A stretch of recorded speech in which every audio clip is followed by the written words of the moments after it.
Welcome back to Monster Kid Media. Monster Kid Mike has another harebrained theory about a Stupid. classic horror film. This time it's Pet Sematary. Uh, Mike, you have the stage. What is your theory about the classic 1989 Pet Sematary? Okay. So I'm going to preface this. Yeah, Again, this is from Mary Lambert's mouth. yeah. Okay. What made me start thinking of this is that I was watching the commentary, and she says that Pascal is the good angel, and she goes that Judd is the dark angel. And I'm like, what? Wait, hold on. Let me think about this for a second. So I thought about it for a second, and then I started thinking to myself, well, okay, go ahead. What are you gonna say? Me? I thought you were gonna say something. No, I watched that in the commentary, and like I said in our previous video, this is the first time I watched it with those lenses as Judd being more of an unintentional antagonist. Antagonist. Yeah, Okay, so but my not theory, not intentionally. yeah, I think it was. I'm not sure if it was so unintentional. I think to me, it seems intentional. Um, my theory is this. My theory is that Judd was possessed the entire time, off and on, but I mean, possessed the entire time, and it wasn't all the time, but it was by, what's the name again? Wendigo, The what? the Wendigo. The Wendigo. I believe that he was possessed by the Wendigo, um, the entire time. So it starts out with, obviously, when they talk to him about the pet cemetery, takes him down there, and that's fine. He kind of plants the seed. Um, and then when Church dies, so this is when it starts to get kind of like, wait a second. So Church was hit by a truck. Now, we've seen animals hit by cars and that kind of thing, and I mean, they're not completely mutilated, but this is a semi. This is an 18-wheeler hitting this little tiny cat, right? Well, where's the cat when Lewis goes to find the cat? In Lewis's yard. Judge Yard. Oh, I'm sorry, in Judd's yard. And Judd at this point is in a hood and is a very dark figure at this point. And his mannerisms are very deliberate, where it's very dark. He doesn't really have a lot of emotion. And then you look at Church, and there's not really a lot of blood. It just the neck is broken. Yeah, so usually when an animal gets hit, and this could be a filming thing, but usually when an animal's hit on the road, it stays on the road. Very seldomly will it have its neck broken and end up in the middle of the yard where Lewis found it in the Yeah, basically in the middle of Jud's yard. right. Um, so then Judd goes, there's something we can do. Judd knows damn well what's going to happen if he goes and buries this cat. Yeah. He knows because he buried his dog Spot, and his dog Spot came back like Cujo. Mhm. He knew this already. He told him the story. So not only that, when they're heading towards the Micmac burial ground, Judd is not a spring chicken, and he walks through that. He walks up the wood sticks Careful. Yeah. like Yeah. like it's a pathway that's been paved over. He's like, "Don't stop walking." Like the dude like floats up there, like it's nothing, and he just keeps walking. Not too longer now, and he's constantly way ahead. Like he's not even near Lewis. He's way ahead of him. You know, and Lewis is what, 25, 30 years younger than him, and he's struggling. And this dude smoking like two packs is just fine. So, And then he goes like, I can't help you. well, I not can't. before they get there, they hear the Wendigo, Right. Yeah. and Judd makes an excuse. "Oh, it's just a loon, Yeah. motherfucker. You know You know that's exactly what this is because you're possessed and you're taking this dude because you're being, the Wendigo are making you do this. Mhm. He doesn't have a choice. Um, so they bury Church, blah, blah, blah, and Church comes back a maniac. Um, so let me think here. Um, oh, man, I don't know. There's just so many different things, and I wish I would have wrote down more. I didn't know if this was going to be a its own standalone. Yeah, that's all Um, right. so when Gage goes into the road, he, I mean, Judd is sitting right there staring. He knows he's behind him. Like Lewis isn't looking, but Judd is like sitting there right there. And then he finally calls out when he's right next to the road. He knows damn well he's not going to catch him. There is a part when he's burying Church, and Judd's like, "You got to do this on your own. It's your cat now. You got to do it on Yeah. your own." And it's the part where he's like standing by the overlook, and he looks back at Lewis, and he lights a cigarette, and he kind of has this smile. Yes. Did you notice that? Yes. Always got Absolutely. that weird little grin. It was kind of weird, but But that whole time they're up there digging up for church, like that whole time he's really dark. Like He's very he was dark. off. He was off. He's Mhm. off. It's not him. Oh, by the way, when he falls, when Lewis falls, remember when like because the branch breaks, Mhm. dude is over him like in I in love two that part. seconds, So funny. right? It is, Lewis, but are you okay? but dude was there immediately. He had already passed through, Yeah, right? he got there quick. So yeah, so the Wendigo are like, oh man, you better make sure this dude's okay because we got to get him up there. Um, So yeah, that so then when Gage is he's flying the kite, yeah, Judd does run after him, but half-assedly. half-assedly, and it's way later. Yep. It's way later. He's like, oh yeah. Um, so then, man, there was a time when he was talking to his wife, and he's like, "Don't come back," or something. He's like, "Don't come Oh, back," when and he I was really gonna wish I would. bury Huh?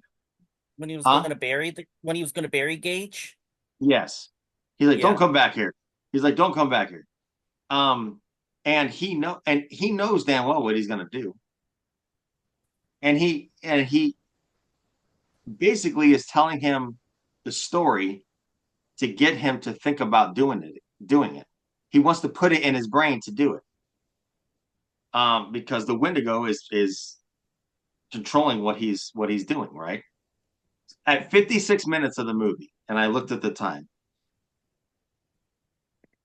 uh, Judd says, I may be responsible for the death of your son. Yeah. Yeah. He says, Mhm. you're not, you may not be, you are responsible for the death of the son. This is your You know fault. that this is, this is all you. Um, but he does a lot of things with and again, I don't know if it's intentional, but if they told him like, hey, you need to kind of you need to be both characters here. You need to be a caring, but then you also need to be Like we're not really sure what's going on with you. I did get a weird feeling when they get done burying Church and the phone rings. Lewis runs uh Lewis runs up to the house to get the phone. Judd follows him in the house and Yeah,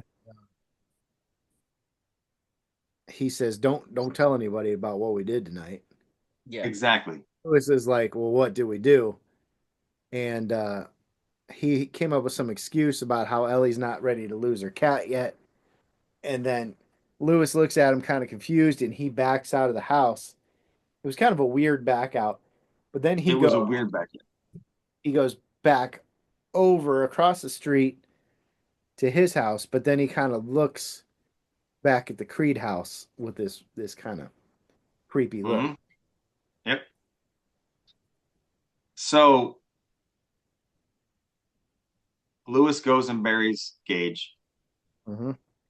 and he, Judd falls asleep on the porch.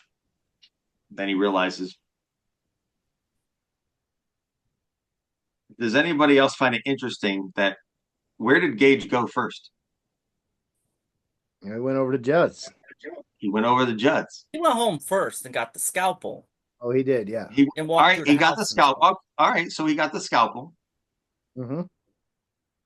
but he could have easily killed Lewis. But Well, no, yeah, yeah. he went over to Judd's house first to kill him because I feel that Judd had done his duty and now he needs to be taken care of. So now the evil has moved on. He's done. And earlier in the movie, Judd had said something about like how he had lived there for years and years and years. You know what I mean? And like Mm-hmm. he had already been so far gone because of what he did with. As soon as he did that with Spot, that's when he was taken over, right? And I feel that when Gage went over to his house and killed him, that was basically the Wendigo saying, "All right, your job is done." Yeah, it's a good theory, and there's the tagline in the film: "The soil of a man's heart is stonier." Mm-hmm. It means men are the keeper of secrets and feelings, and in Judd's case, it could be his secret or his feeling could be that he's actually possessed by the Wendigo. Mm-hmm. It could be. So, and again, I'm not the only one that thinks this. I looked on. There's a whole thing on Reddit where somebody talks about it. People kind of agree. And again, I wish I would have really looked more into and said at this scene, you know what I mean? He did this, and then he did this. But my thought is watch the movie again with this thought process and just kind of watch him. Yeah, so I watched it with him being the bad angel or the dark angel, at least Yeah. in the light, and I definitely noticed the looks a little Hmm. bit more. Um, his actions and how he was acting came across differently to me than how I typically watch the movie. Yeah. That's what I You don't noticed a lot with him was the actions, like his mannerisms and the way he talked. You Yeah, know, mhm. like for instance, like what I said, Christ on his throne, no, whoever would, like that. He it's all I don't know. I could see it though. I could definitely see it just because it's not subtle, you know. It's right there in your face, like how different he's acting, especially when they It bury is. Church. I mean, it's like that whole scene when they're burying Church. It's almost like those action films where, or even Halloween with Michael coming out of the shadows. Just like that shadow smoking a cigarette. Like you have to bury your own. Yeah. yeah, and Yeah. all you see is the light from the match, kind of lights Hmm. up. It's Very ominous. Yeah, yeah. creepy. Yeah. Well, I could. But that's what makes him so great, though. I yeah, mean, that's what makes him playing that character so amazing. he was the film. Yeah. the film. So you guys watching, if you've made it through this is a short video. Maybe you Yeah. made it. Let us know what you think about Mike's theory. It may not. It's definitely not as crazy as the Friday the 13th theory. Oh I wait, Friday the 13th theory wasn't that great. Maybe the Halloween one was. The Halloween one. Yeah, yeah, yeah. That was out of it. Also, keep in mind this is talking from just seeing part one. Like, look, like when we were kids and stuff, watching. You don't want to think about that new prequel thing that came out because that's going to get, and be like, well, yeah, it's Oh a yeah. prequel. You're looking at it from a standalone movie that we saw back in the early 90s. Good point. Good point. So you guys let us know what you think. Was Judd possessed by the Wendigo, which I think he was. I think I he was. but was like throughout the film, was he the antagonist of the film? Yeah. Was everything kind of predetermined? You know what I mean? Like it just. And I'm gonna do a quick video for anybody who wants to see the Wendigo lamp head. It was right next to Judd's bed the whole movie. So in Judd's bedroom, next to the fireplace, there's a bed and then the fireplace, and on the fireplace mantle is a Wendigo lamp. It's like a deer head with the Mhm. antlers, but he's like standing straight up like a human. So I'm sure it wasn't designed to be a Wendigo head, but I'm sure that it was placed in that film because it looks like a Wendigo head. So I think you're on to some uh something there. Zelda's totally rolling her eyes at you back there. I don't know. Look at that look on her face. That's her I'm bored to death look. That- Thank you guys for watching. Let us know what you think in the comments section. Was Judd possessed throughout the whole film by the Wendigo? Was he working with the Wendigo or as the Wendigo? Was the Wendigo working through him? Was Judd the bad guy all along? Let us know. Thank you yes. guys for watching. Mike, thank you again for another incredible fan theory. And I'm willing to take the bullets. I'm getting. we'll see you guys next time. My Bye.